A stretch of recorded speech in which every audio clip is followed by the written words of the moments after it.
Hey, what's up? This is Ricardo at Parts People, and in this video, we'll outline the steps for completing a part replacement on your Dell PC. Visit our website and use this coupon for a 5% off discount.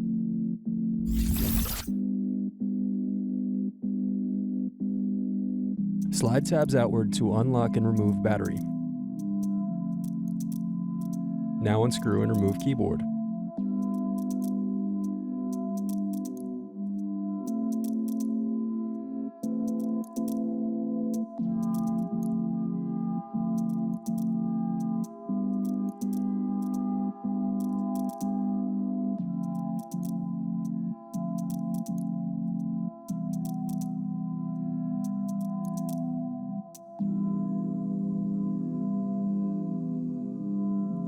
Thanks for watching. Don't forget to like and subscribe if you enjoyed this video.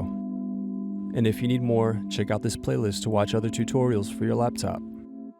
You can also click here to find parts for your laptop at partspeople.com.